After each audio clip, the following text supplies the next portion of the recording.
जय माताजी मित्रों, हूँ ममता गोस्वामी। मारी चेनल ममतानी रसोई में तमारुं स्वागत छे। आजे आपणे बनावशुं ट्रेडिशनल वानगी धार वड़ा, जेने खाटा वड़ा पण कहेवाय छे ने आ वड़ा 2 થી 3 દિવસ सुधी ठंडा पण खाई शकाय छे।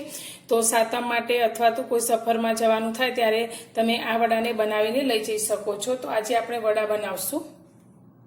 वड़ा बनाववा माटे सौथी पहेला तो आपणे वड़ा माटेनो लोट तैयार करीशुं। तो अत्यारे ચોમાસાની ઋતુ छे એટલે बधी ज वस्तुमां भेज लागी जतो होय छे। तो वड़ा बनाववा माटे अत्यारे मैं चोखा लीधा छे। तो 2 नानी वाटकी चोखा आपणे आ पेननी अंदर लई लईशुं। तो आपणे तेने थोड़ा ड्राय रोस्ट करीशुं जेथी तेमां रहेली हवा निकળી जाए। तो अत्यारे 2 नानी वाटकी जेटला चोखा लीधा छे। साथे आपणे ए ज वाटकीना माप प्रमाणे 1 वाटकी अड़दनी दाळ लीधी छे અને તે જ વાટકીના માપ પ્રમાણે 1 વાટકી આપણે ચણાની દાળ લીધી છે। તો હવે આપણે આ ત્રણેય વસ્તુને મિક્સ કરી અને ગેસની ફ્લેમ પહેલાં થોડીવાર માટે આપણે મીડિયમ રાખીશું અને પછી તેને થોડીવાર પછી સ્લો કરી અને આપણે 3 થી 4 મિનિટ માટે આને રોસ્ટ કરવાના છે। બધી જ વસ્તુને આપણે સારી રીતે રોસ્ટ કરી લીધી છે। તો આ રીતે 3 થી 4 મિનિટ માટે આપણે તેને ગેસ પર રાખીશું તો એકદમ સરસ રીતે તે ક્રિસ્પી થઈ જશે। તો આ વડા બનાવવા માટે મેં અત્યારે जे आपणे खीचड़ी माटे रेग्युलर चोखा वापरता होईए ते चोखा लीधा छे। तमे कोई पण चोखानो उपयोग करी शको छो। तो सारी रीते साफ करी कपड़ाथी अने आपणे बधी ज वस्तुने आ रीते ड्राय रोस्ट करी लीधी छे। तो हवे गैसनी फ्लेमने बंध करी अने आपणे आने थोड़ीवार माटे ठंडू करी लईशुं। आपणे रोस्ट करेला दाळ चोखा ठंडा थई गया छे। तो हवे आपणे एक मिक्सर जार लई लईशुं जेनी अंदर आपणे आ रीते दाळ चोखाने पीसी अने तेनो लोट तैयार करी शकीए। तो आपणे जे रीते झीणो रवो होय तेवो आपणे आ लोटने पीसीने तैयार करवानो छे। दाळ चोखाने आपणे पीसी लीधा छे। तो एकदम रवा जेवुं करकरुं आपणुं आ दाळ चोखानुं मिश्रण बनीने तैयार छे। तो हवे आपणे एक बाउलनी अंदर लई लईशुं।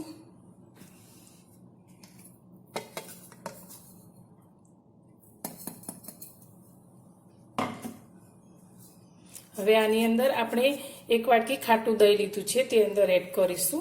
तो दही थोड़ुं खाटू होय तेवुं ज लेवानुं। तमे दहीनी जग्याए छासनो पण उपयोग करी शको छो।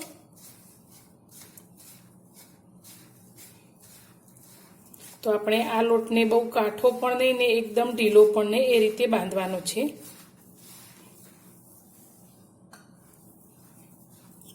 तो आनी अंदर आपणे थोड़ुं पाणी एड करीशुं।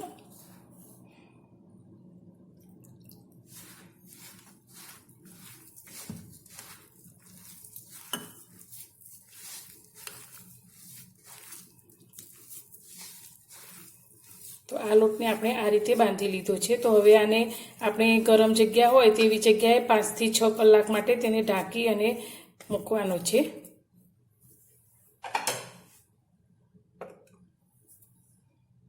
लोटने पलाळे लगभग 7 કલાક जेटलो समय थई गयो छे। तो हवे आपणे तेने जोई लईशुं।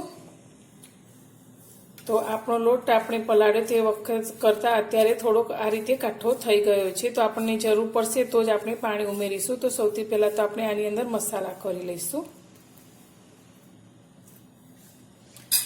तो अत्यारे मैं લીલી मेथीनी भाजी लीधी छे 1 वाटकी जे धोईने झीणी कट करी लीधी छे ते एड करीशुं।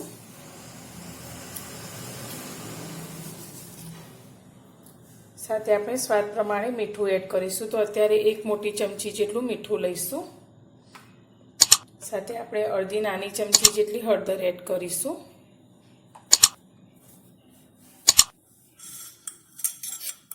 आदु मरचाने मैं झीणा क्रश करीने लीधा छे ते आपणे 1 मोटी चमची जेटला एड करीशुं। तमारे जे रीते तीखास पसंद होय ते रीते तमे मरचाने एड करी शको छो। साथे आपणे 1 नानी चमची अजमाने हाथमां आ रीते मसळी अने एड करीशुं। 2 चमची आपणे सफेद तल लईशुं।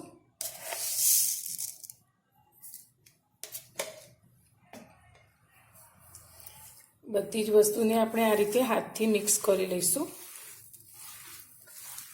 तो आपणुं आ मिश्रण तमने थोड़ुं पण जो वधारे काठું लागे तो तमे तेनी अंदर थोड़ुं पाणी एड करी अने ढीलुं करी शको छो। पण अत्यारे आपणे जे मेथीनी भाजी उमेरी छे એટલે આપણું આ વડા માટેનું મિશ્રણ बराबर ज छे। तो अत्यारे आपणे पाणीनो बिलकुल उपयोग नथी करवानो।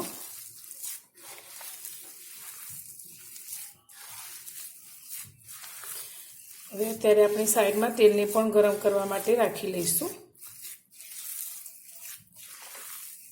તો આ વડા તમે શીતળા સાતમ માટે બનાવી શકો છો. રાધણ છઠના દિવસે બનાવી અને ઠંડા બીજા દિવસે ખાઈ શકાય છે. અથવા તો બહાર ફરવા જવાનું થાય ત્યારે પ્રવાસમાં પણ તમે આ વડા સાથે લઈ જઈ શકો છો. તો આ ખાટા વડા ખાવામાં ખૂબ જ ટેસ્ટી લાગે છે. તો આપણે બધું સારી રીતે મિક્સ કરી લીધું છે. વડા આપણા થોડા ફૂલેલા બને તેના માટે અત્યારે આપણે નાની અડધી ચમચીથી પણ થોડો ઓછો એટલો ખાવાનો સોડા લઈશું. અને આપણે તેલને ગરમ કરવા રાખ્યું છે તેમાંથી 1 ચમચી જેટલું તેલ લઈ લઈશું. અને ફરી આપણે આ લોટને સારી રીતે મિક્સ કરી લઈશું. વડાને બનાવવા માટે મેં અત્યારે રસોડાનો જે ચોખ્ખો કપડું હોય તેને આ રીતે ભીનું કરી અને એક પાટલા ઉપર પાથરી લીધું છે. તો હવે આપણે હાથને થોડું પાણીવાળું કરી લઈશું અને આ મિશ્રણમાંથી આપણે એક વડું બને તેટલું મિશ્રણ આ રીતે હાથમાં લઈ લઈશું. અને આ રીતે આપણે કપડા ઉપર મૂકી અને વડાનો શેપ આપીશું. તો એકવારમાં તેલમાં જેટલા તળવાના હોય તે પ્રમાણે તમે આ રીતે વડાને તૈયાર કરી શકો છો.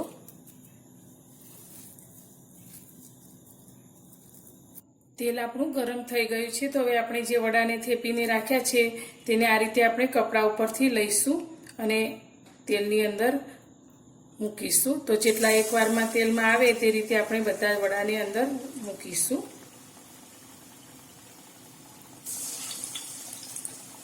તો આ રીતે તમે કપડાની ઉપર પાથરશો તો વડા લેવામાં સરળતા રહેશે.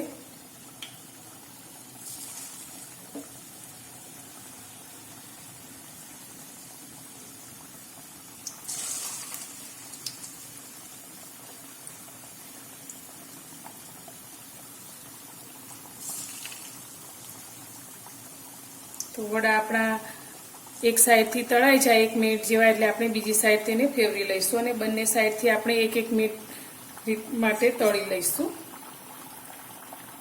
તો અત્યારે ગેસની ફ્લેમ આપણે મીડિયમ જ રાખવાની છે. જો વધારે હાઈ થશે તો આપણા વડા અંદરથી કાચા રહી જશે. વડા આપણા નીચેથી ગોલ્ડન રંગના થઈ ગયા છે. તો હવે તેની બીજી સાઈડ પણ આપણે ફેરવી લઈશું. તો તમે જોઈ શકો છો એકદમ સરસ ફૂલેલા આપણા વડા બનીને તૈયાર થયા છે. તો બીજી બાજુ પણ આપણે તેને 1 મિનિટ માટે તળાવવા દઈશું. બંને બાજુથી આપણા વડા સરસ રીતે તળાઈ ગયા છે. તો હવે આપણે તેને તેલમાંથી બહાર કાઢીશું અને આ જ રીતે આપણે જે લોટ બાંધ્યો છે તેમાંથી બધા જ વડાને તળીને તૈયાર કરી લઈશું.